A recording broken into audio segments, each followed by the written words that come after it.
Shugaban ƙasar Amurka Donald Trump ya bayyana cewa an cimma yarjejeniya tsakaninsu da ƙasar Iran za a buɗe mashigar Hormuz. Masu saurare ku biyo mu cikin rahotannin labaran da za mu kawo muku a halin yanzu domin jin yadda Donald Trump shugaban ƙasar Amurka ya batu akan cewa sun cimma yarjejeniya ta ƙarshe tsakaninsu da ƙasar Iran.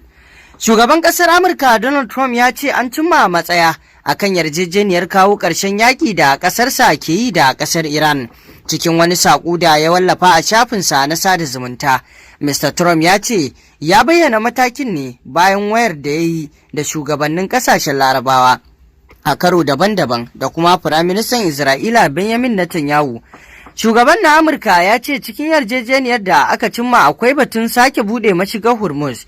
Ya ce yanzu ana tattauna matakin ƙarshe na yarjejeniyar kuma nan gaba ba da jimawa ba za a sanar da abin da aka cimma. To sai dai kafar yada labaran ƙasar Iran ta Fars mai kusanci da dakarun juyin juya halin Iran ta ce mashigar Hormuz za ta ci gaba da kasancewa a ƙarƙashin ikonta.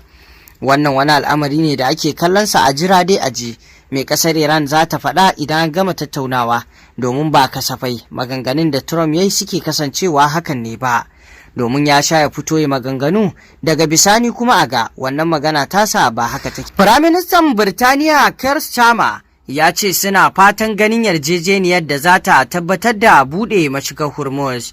Firaministan Isra'ila Keir Starmer ya yi maraba da ci gaban da aka samu a tattaunawar kawo ƙarshen yakin Iran. Muna fatan ganin yarjejeniyar da za ta tabbatar da sake buɗe mashigar Hormuz ba tare da wani sharaɗi ba, in ji Keir Starmer. Firaministan ya kuma jaddada buƙatar hana Iran ƙera makamin nukiliya.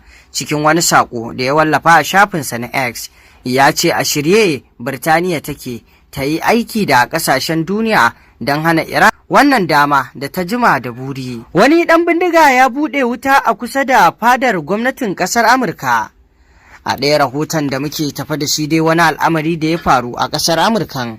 Jami'an tsaro na sirri sun tabbatar da kisan wani ɗan bindiga da ake zargin ya buɗe wuta a kusa da fadar gwamnatin Amurka ta White House, bayan da suka yi musayar wuta da jami'an tsaro na farin kaya. Jami'an sun ce mutumin da ake zargi sai da ya tunkari wani wajen binciken ababen hawa da ke kusa da ginin, sannan ya buɗe wuta akan jami'an tsaro da ke wajen.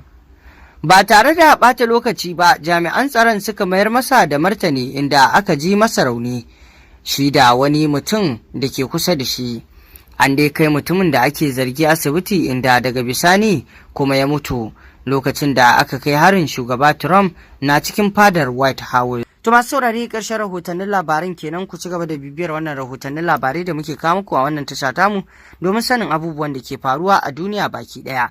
Sai dai fa wannan batu na yarjejeniya a jira fa a jimi ƙasar Iran za ta ce, ba wai waccan magana da Donald Trump ya faɗa shi kenan haka take ba. So tari an sha jin sa ya fito ya magana daga bisani kuma a ga ba haka take ba. Ta iya yiwuwa cimma yarjejeniyar ta cimmu a wasu ɓangaren, wani ɓangaren kuma ba lallai ta cimmu ba. Me za ku ce kan haka? Mun gode.